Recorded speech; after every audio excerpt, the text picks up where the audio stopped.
Whose drawing is this? It's so ugly. Where's my drawing? Like, why aren't my stuff put on walls? But this is taped up on the wall. And my dad just would not say who did it.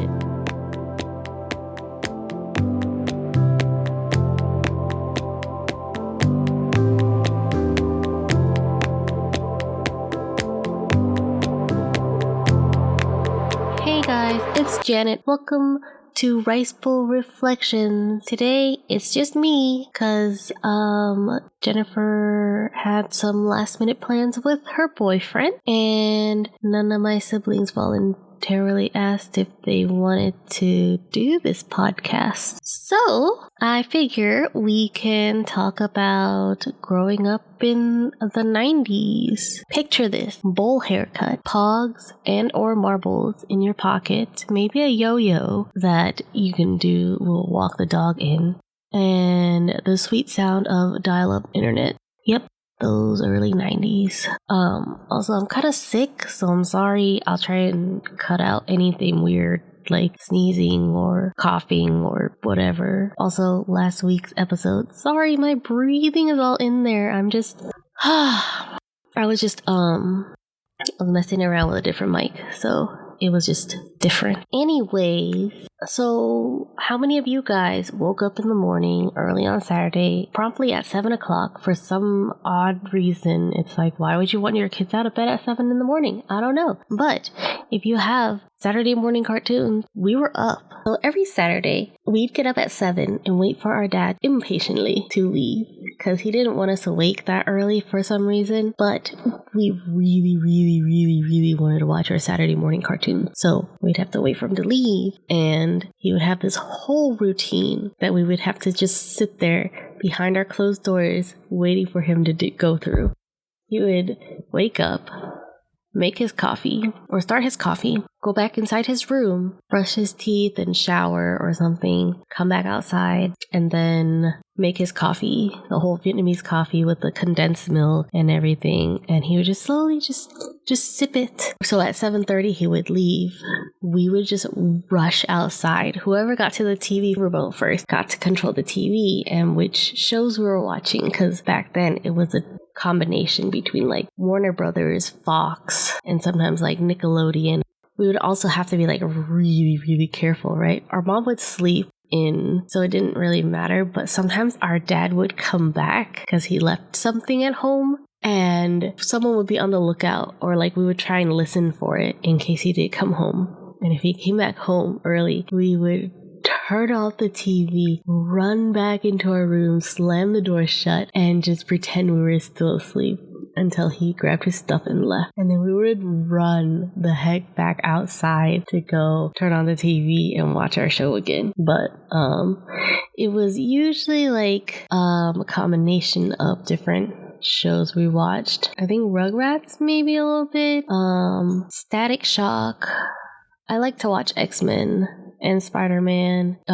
We watched Power Rangers a bunch of the series, Yu-Gi-Oh!, Pokemon, Jackie Chan Adventures, and Teen Titans. Definitely two of our favorite ones. I liked the Ninja Turtles. I think we watched a little bit of Kirby. Shaman King, I tried to talk my brother into watching it, but that was like before he was into anime or something. And then a little bit through that, like I talked him into watching Yu-Gi-Oh! And then he was like, oh, I'm a Yu-Gi-Oh! Guy now. So then all of a sudden he was a Yu-Gi-Oh! Fan, and I wanted Yu-Gi-Oh! Cards, and I wasn't allowed to get them because I was a girl and my brother was a boy. So my mom only got him Yu-Gi-Oh! Cards and not me, and she would also get him Pokemon cards, but not my younger sister, because we were girls and girls can't play card games. Fighting Foodons on Fox Kids, and a lot of other cartoons. So that was like our Saturday mornings, and then assuming we would be able to watch at least until like 11 or 12 or something, our dad would call our mom out. Our dad owns an auto repair shop. When we were younger, we did everything we could to cut costs, so my dad would ask my mom to go pick up parts. So like in the middle of the day or something, somebody would bring in their car, and then they'd be like, hey, we need this part. And this is before a lot of the dealerships delivered all the parts to different businesses. So we would have to go pick it up And he would call my mom or page her or something, or call the house phone and be like, hey, I need you to go to Honda or Toyota or Mazda or something and pick up this part for me. And my mom would pack us all up and take us with her. It was kind of fun.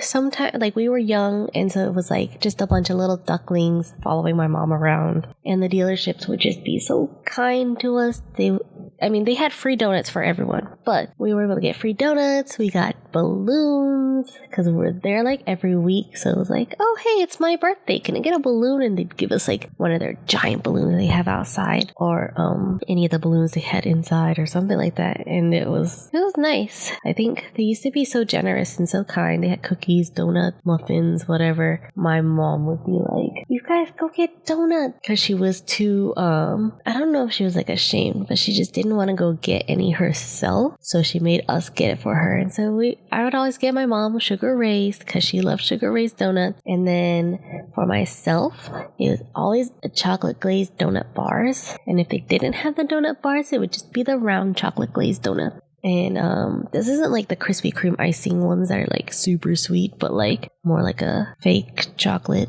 but like not super sweet. I don't know. It was good, whatever. Maybe I was young and everything was not super sweet to me. We would just hit up all the dealerships, me and my siblings and my mom, and we'd pick up the part and we'd bring them to my dad, and we'd hang out there most of the day. Later, when it was like less busy, it was always busy on Saturdays because everybody always wanted to bring it in on the weekends because people have to work during the week and they want to make sure they can drive back and forth.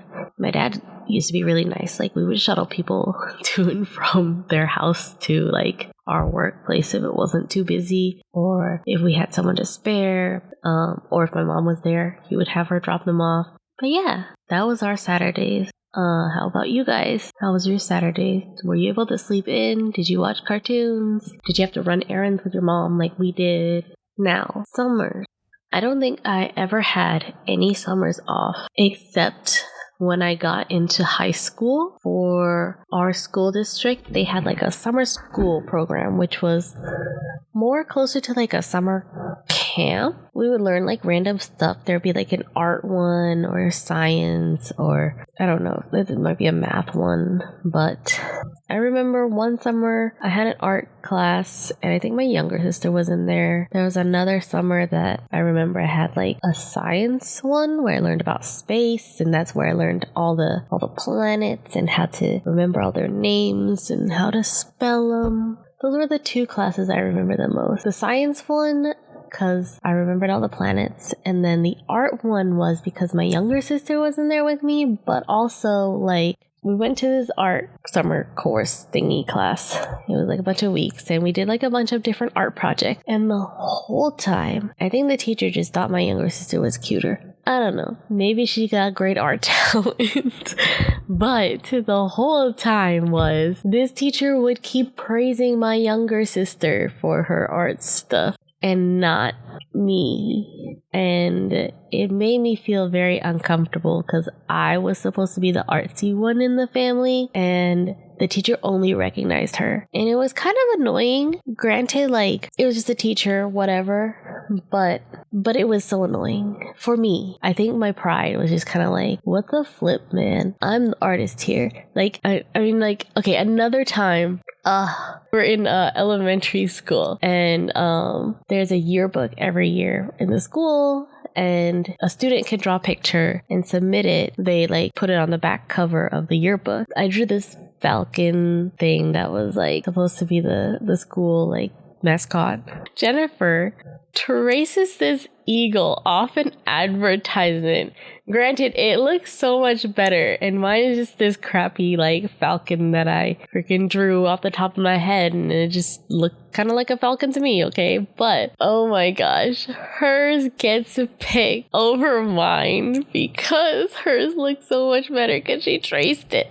And I was so mad because I'm just like, I knew she traced it off this advertisement, and it's like, what am I gonna do? We're in elementary school, they're not gonna care. But yeah, that was just kind of like another moment. And then I think as I was like older, I went to like, I took a bunch of art classes in college, and like I would make paintings, bring them home and stuff, and none of them get like hung up at all. Whatever, I guess. I mean, I'm still pretty new to painting or whatever, but I mean, like at some point I hit like art college, and still like none of my stuff ever was put up, and it's kind of like whatever. I guess I'm used to it. It's like over 20 years of my life that is like that. And then I was so mad. Like, I come to my dad's work one day and I'm just like, whose drawing is this? It's so ugly. Where's my drawing? Like, why aren't my stuff put on walls? But this is taped up on the wall. And my dad just would not say who did it. Anyways, I love Jennifer. She's so sweet and everything, but I am still kind of jealous. Like, I don't understand why. But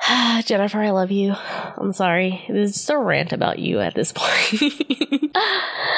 I'm messaging Jennifer, hey, I'm just mauling about you on the podcast. And she's like, LMFAO, I have no clue how that happened. It didn't even encompass the school's vibe. I wouldn't have chosen it.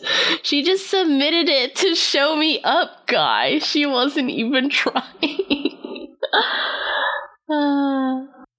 Oh my god, my sister doesn't even remember what she won an art award from like the art summer course. It just makes it all the more worse because like I actually cared and she didn't really. She's like, you're spiraling. I know, I'm spiraling. I'm dying. I can't even right now. Anyways, art class. Jennifer won. Okay, Jennifer's the better artist, I guess. I'm just the worst one. On to more fun stuff, I guess. So when I was younger, in like maybe 5th grade, we started getting like dial-up internet and stuff in our house. Thank you, Net Zero, wherever you are. It was a pleasure using you every single night. I would sneak out of my room that I shared with my younger brother, and I would go on the internet every single night and join these chat rooms, these Yahoo chat rooms filled with random strangers. And I was just, be browsing, looking around, like, what's going on, everyone? And this is before all the I'm sure there are creepy people, but like, you just kind of pick and choose which ones are like not too big and not too small, and then also like not weird names that are just obviously like giant sexual predators or something. But I ended up finding some nice like Australian dude, and he was basically like my older brother from Australia, and we would just chat all the time. Like, I don't know where he is right now. His name is Ben Davis. He lives in Australia, and he was a fun guy to hang out with. I learned a lot from him. Not that I remember what I learned, but he was a nice guy, and I talked to him for years before he got on with his life. And I was in the really like crazy late hours of the night kind of thing, where middle school. So after I started going on the internet at the freaking weird hours of the night, then I start getting into middle school like a year or two later, and one of my best friends was this random kid who got seated next to me in 7th grade. I'm just like, who the heck is he, right? And it's like the middle of the semester or something, or trimester, or whatever we were on, and my science teacher sits him next to me. I guess he couldn't get along with other people or something, so she just drops this random kid off right next to me, and we become the best of friends. And I think I dated him, quote unquote. It was like middle school, so it was like my mom wouldn't let us go anywhere, so we would like go to the mall all the time and hang out, and we would call each other on the phone. My dad would be like, get off the phone because I'm waiting for a call, or I'm waiting on a fax or something, and we would just be like, okay. But yeah, we were like inseparable after a while. But he basically got me into video games first. So he was talking about Phantasy Star Online, Blue Burst. I remember the Blue Burst part. I tried to get into it, but it was like in Japanese and all this other stuff. I don't know. It was like kind of weird, so I couldn't figure that out. But eventually I ended up in a different game called Secret of the Solstice. That was a fun game. It was a 3D or maybe 2.5D MMO, and I met one of the sweetest guys, and we e-dated for a while, and it was like really cute. I did get into the whole online e-dating thing, played games with lots of boys. This one guy I was literally like crazy about. He was so sweet and everything, but it was like high school. I was super young and all we did was just draw pictures to each other. And that was like the sweetest thing. I think it was like very wholesome during that age because it was like before guys became horny bunches of bleh. So it was like really wholesome to just sit there on MSN and just draw pictures to each other. He drew me this huge collage that was so cute, and I think I printed it out and I kept it for the longest time. I might still have it somewhere. It was like a whole bunch of positivity, and he's just like, this is how much I love you, and I'm just like, oh, you're so sweet, oh my god. And life is not like that anymore, unfortunately. I hope he's happy. I think I got him into animation. I think I showed him this like really sad animation of these two people who are stuck online over the internet forever, and they just draw on each side of the glass, and they're both like in love with each other, but they can't get to each other. And it was just, yeah, I don't know, that it had like sad music and everything. If I ever find it, I'll link it. But so that's my life. That's my childhood and then life, and how I ruined my life by getting on the internet. And instead of focusing on real life stuff, I just focus on internet stuff. And I think that's all I will talk about today. Thanks for listening. Goodbye.